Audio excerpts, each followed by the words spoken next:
Well, hello, welcome everyone. My name is Jenna Armato, Growth and Success Coach. Welcome to Season 9 of Chamber Chat. I am so excited to be here with today's guest, Joe Bergquist from Harleysville Bank. And we are really looking forward to getting to know a little bit more about Joe, about what he does at Harleysville, and some of the insights that he's going to bring to us today.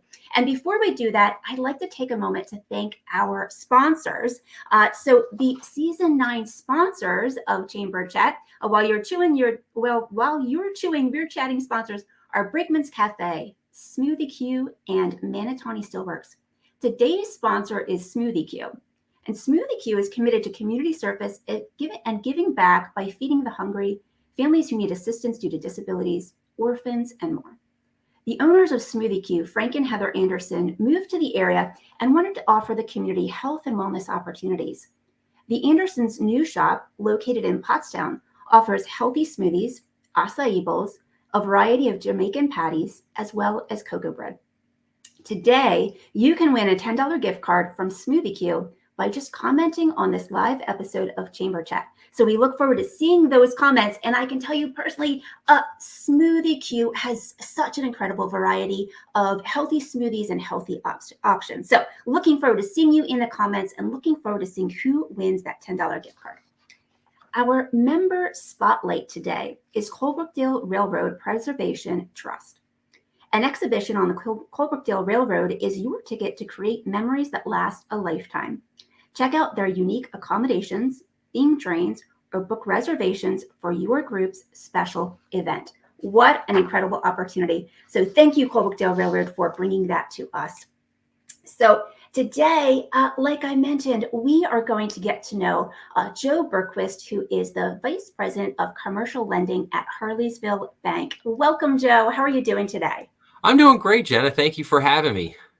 Yeah, great. Well, so exciting. I know we met each other, gosh, I think my first year as a chamber member, which is going back to maybe 2018. So it's been a while, and I'm looking forward to catching up. So would you mind, Joe, maybe sharing just a little bit about yourself and what specifically it is that you do at Harleysville Bank? So I am a commercial lender at the bank. So meaning I do commercial business loans. Primarily, what I really focus on is primarily commercial real estate lending. That can entail either what's called owner-occupied or investment commercial real estate. When it gets into the commercial world, basically that means anything that's over 4 units. So anything that could be 1 to 4 unit on the residential side could still fall into the residential world. I really get involved when it's 5 or more units, or if it's a what you call a mixed use type of property where maybe you have a commercial storefront on the first floor, maybe a couple of apartments above it, that would be something that would fall into my wheelhouse, so to speak. And then on the other side, zoning can also play an issue into it. Like in other words, if you have maybe like a small rancher on Main Street that was converted to some kind of an office in years past, and maybe that now falls under some kind of village commercial zoning, that has a tendency to kind of pull me into that. But beyond the commercial mortgages, generally what I deal with is things like term loans, line of credits, if a customer needs an ACH to cover payroll, those type of items. And then finally, if we're doing some kind of renovation project, generally sometimes we can get into letters of credits and things like that are needed by the surrounding townships and boroughs to get certain real estate related projects completed. Mm-hmm. Wow. And Joe, I'm guessing that over the course of the last 2 years or so, you've probably seen lots of different transitions and changes in meeting your clients' needs. What are some of the trends and things that you're seeing right now? Well, right now, and I'm really glad you actually asked that question, Jenna, because I think it will probably lead into some of the other things that we're going to talk about as we go along here. But I would definitely, there's a couple things I would say as we're progressing into kind of some shaky ground, some shaky territory as we're moving forward here, potentially moving forward into a recession here over the next 12 to 18 months. I think customers want to focus on a couple things. They want to make sure that they have some type of a cash position, that they have some money that they can kind of fall back on, a cushion, if you will. I think they should also talk to their bank. If they certainly don't have a line of credit, they should very much consider going to their bank and getting a line of credit. If they already have a line of credit established, I don't know, maybe, I mean, for example, say somebody has a 25 or a $50,000 line of credit set up. Maybe they might want to consider increasing that to 75 or 100 if they can, just to give themselves a little extra cushion. And I think people really need to start taking a look at expenses, like really hard look at expenses and really managing the bottom line as best they can. But I think if people do those three things, they'll be in pretty good shape over the next 12 to 18 months. Mm-hmm. Fantastic. Thank you so much, Joe, for sharing that. In fact, I was actually taking notes, and then I remembered, luckily, this is recorded. So I'm going to have the opportunity to go back in and listen again. And so, can you tell us a little bit, Joe, about Harleysville and about the culture there? So as you're kind of ebbing and flowing with the needs going on in the industry, the needs going on in kind of the economic client and serving your clients, what is the kind of the culture at Harleysville that you're living and working in while you're doing all these things? So I actually love our story. So Harleysville Bank was founded in 1915. So the bank has been around for 107 years.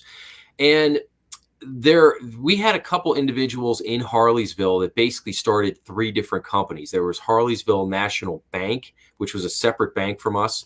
Then you had Harleysville Savings and Loan, that's how we started. That was the original formation of the bank, was actually as a small little savings and loan. And then there was actually Harleysville Insurance, and you had basically the same owners were all involved with the creation and development of these three organizations, because back then in 1915, Harleysville, there weren't any insurance companies in the town. There wasn't a bank in the town, and they really didn't have the function of a savings and loan at that time was really just to take in CDs and then lend that money back out in the form of a residential mortgage. And so it was really a primarily just a residential mortgage lender.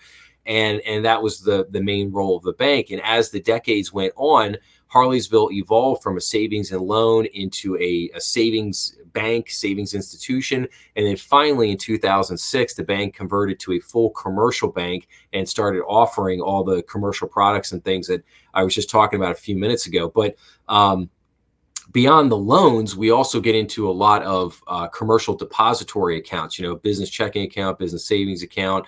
We also get into cash management products such as sweep accounts, just different payment services and things like that, typical services that a small business customer would need from us.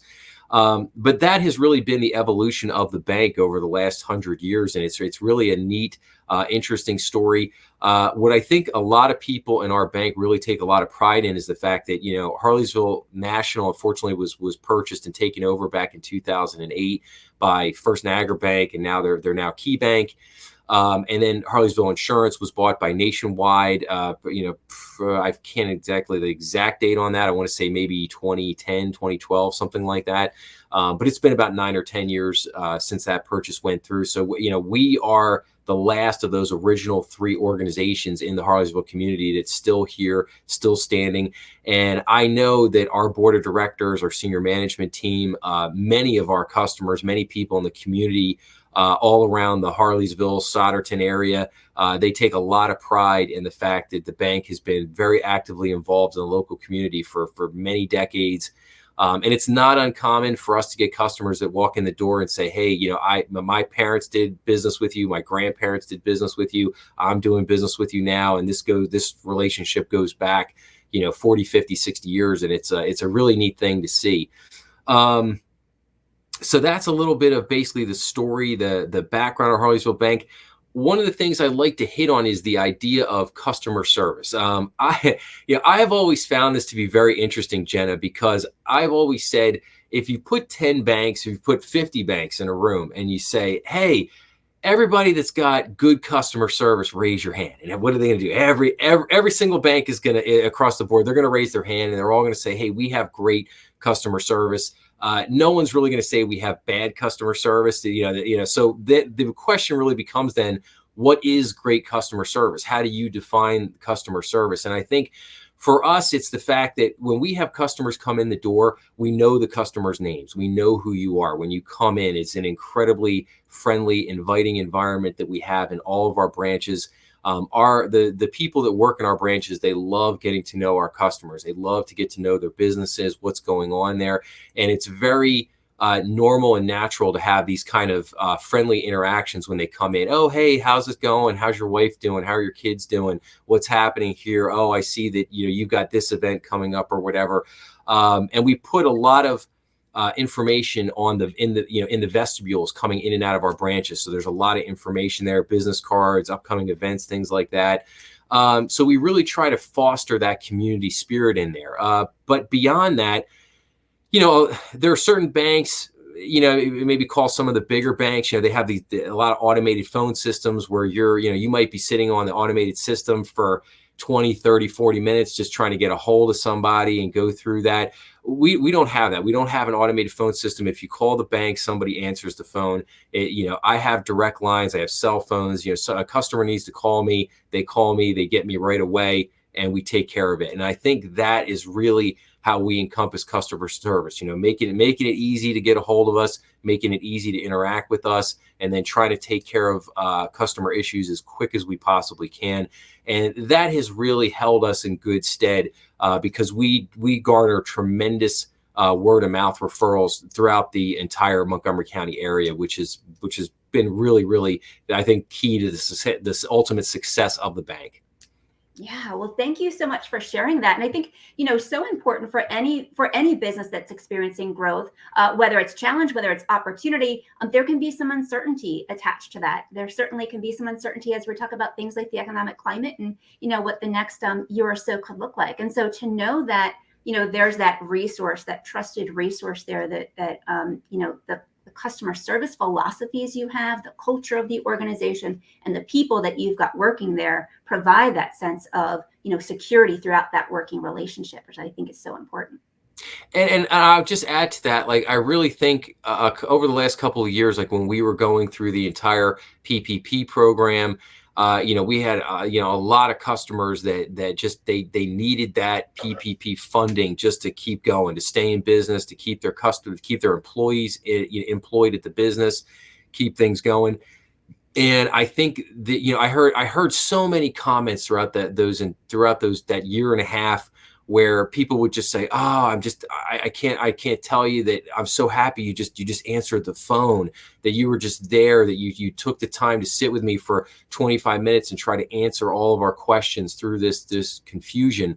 And again, a lot of times I equate it in a very funny way. I used to tell people, would ask me, what was it like going through that PPP loan process? And I would tell people it was like building a race car while you were going 100 miles an hour down the track. It was really quite quite an experience. And maybe one day I'll come back and I'll talk at length about that experience, because I think it was a very interesting time. But I think people were just so thankful that we were just there, and we were happy to talk to them and still go out. Like, I remember we were open, but our branches were closed. But like, we kept the drive-through open. I myself, pretty much everybody else in the bank, we were still at the bank every day. And I took the time, like if a customer came in, I'd go out, I'd walk outside, I'd go out to their car, I'd sit with them for, 10, 15, 20 minutes and try to help them walk through. And even though at that moment, I probably didn't have answers to a lot of their questions. Probably a lot of it was like, well, we just don't know yet. We're not sure. We're not sure how all this is going to work out. We're just trying to, put it together as we go. But I think at the end of the day, people just really appreciated that we were there for them. We took the time to talk to them. They could get a hold of us. We were easy to get a hold of. We were, we weren't trying to, kind of hide behind technology or hide behind an automated system. And I really do believe that made a tremendous impact on our customers and just, people around the area.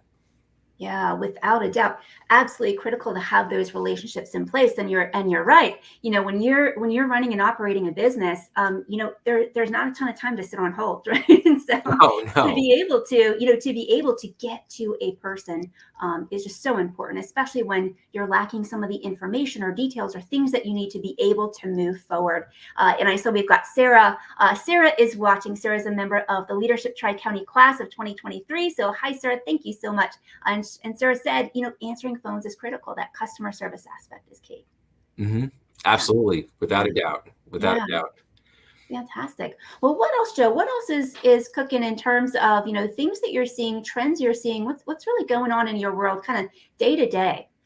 Well, obviously, I think the big one today is Federal Reserve Day. They're going to announce that they're going to increase interest rates. Probably, let's see, it's about 12:18. So I would say maybe around sometime between 2 and 3 o'clock, we'll probably hear something from them in terms of interest rates. A lot of people are expecting they're probably going to increase by 75 basis points. Some people are saying maybe a little bit more, maybe 100 or maybe 125, but that remains to be seen. We'll just have to ultimately see what happens. I think that 75 basis point increase is probably a safe bet on that. Now, but here's the real question: what does that mean? What does that mean to me? What does that mean to everybody out there? So, when the Federal Reserve increases interest rates, that plays into what's called their federal funds rate. And then the federal funds rate, kind of drives several other things. It's going to ultimately drive the treasuries market, and that will determine rates like the 10-year treasury, the 2-year treasury, the 30-year treasury. It plays very much into your residential mortgage rates, auto loan rates, your student loan rates. I mean, pretty much everything that we borrow, credit cards. And I'm trying to think where else that would go. Oh, and then of course the Wall Street Journal prime rate. Now, banks for the most part we really pay a lot of attention to what's called the 10-year treasury rate. That's really the prime rate out there that drives that's going to drive, your mortgage rates, that's going to drive your auto rate. But we also look at how that rate interacts with the 2-year treasury, because the 2-year treasury and the 10-year treasury form up what we call the yield curve. And right now we're in a situation where the yield curve is inverted, and that inversion is deepening. And right now, the yield curve inverted earlier this year, but it only inverted for a couple of days and kind of bounced in and out, and then came out of it. But then in July, around about the middle of July, it went into an inversion, and it has not come out since. And that inversion is only deepening, and we're basically about a 40 basis point inversion at this point. And that's ultimately not a good thing, because what that means is that short-term rates are higher than long-term rates. And and that's really going to drive a lot of what we're going to see here over the next 12 months. So that's what's really pushing up a lot of, you're seeing the mortgage rates, 30-year mortgage rates going up above 6%. You're seeing auto loan rates increasing, student loan rates, when they do come back in, I guess after probably in January 2023, you will see student interest rates increase at that point when they kind of kick back in. So that's a really key thing that we're keying on. And right now, the Wall Street Journal prime rate is sitting at 5.5%. If they increase it by 75 basis points, that means that rate will jump up to 6.25. I would also like to say that the 10-year treasury, at least I have a couple of notes here. As of this morning, that 10-year treasury was sitting at 3.571%. And that is the highest that 10-year treasury has been since 2011. So it's the highest it's been in 10 years. And even going back, it's pretty close to where we were, perhaps going back to 2008 before the financial crisis. So that's just something to really keep an eye on. And unfortunately, that doesn't mean great things for the rest of us over the next, 12 to 18 months, because it means interest rates are going to be elevated. They're going to be high. It's going to make affordability of a lot of things more difficult, more difficult to buy a house, buy a car. It'll make, maybe somebody who is thinking about going to college, or maybe just graduated from college, thinking about going back and get some type of graduate degree. Maybe they might decide to hold off on those things just because of the overall cost associated with it. So these are things that are going to be a challenge for us, and things that we're really going to have to keep an eye on here as we continue to move forward. Now, the good thing is that eventually this will cause banks to have to, the interest that banks have been paying on their deposit accounts has been so low for so long. And back in, 2018, 2019, when the Fed started to increase rates again, we started to see those rates finally begin to creep off the floor and come up just a tad. And then obviously with 2020, the pandemic hit, we saw all those rates just, crash right back down. Now, So as these rates go up, that will eventually put more pressure on banks to increase CD rates, increase rate of return on money market and savings accounts, checking accounts, things like that. So hopefully, consumers and businesses will begin to see a little bit more of a return on money that they are keeping in the bank. So that's a good thing. That's one of the good things that'll happen. It'll also be good for retirees. I mean, one of the things that have hit retirees for the longest time is that they've had to keep money in the market because it hasn't made sense for them to leave it in a bank because the rates have been so low. So we'll see if maybe some of that shifts. I mean, I wouldn't venture to guess how much those rates could go up in the next, say, year or two, but they definitely will increase at some point. Which again, hopefully would be a good aspect of this. Mm-hmm. Wow, Joe, two questions for you. One, do you have resources perhaps maybe on your website or somewhere for people to be able to go and just kind of stay on top of some of this information? That would be one. And in what way, should your clients or should people out there be leveraging some of this understanding that you're sharing? Is there a way for them to be able to do that? And then I think my next question might be, what does it look like in your world for you to stay on top of those things so that you can help inform your clients? Well, I read a lot. I read a tremendous amount. I have to go to a lot of sources, read a lot of things. There's a lot of things that play into banking. We have economics, we have politics. There's just a lot of things. I mean, we pay a lot of attention to kind of what's going on in Congress and Senate and in the different committees and different legislation that they work on as it affects banking in particular. So those are all things that we pay a lot of attention to. We really focus in a lot on a lot of the economic indicators that are going on, inflation indicators, unemployment indicators, growth indicators, just a whole spectrum of things that we have to look at and try to take into account so that hopefully if our clients do come back to us and ask us these questions and ask us this information, we can hopefully give them some good good advice and good counsel on some of the things that they should be doing. There's a time to be aggressive with your business, and there's also a time to be conservative where you need to kind of batten down the hatches a little bit and just make sure that everything is running the right way. And I think that we are entering one of those times where it's better to batten down the hatches. It's not going to be a great time to be overly aggressive with growth plans in the next couple of years.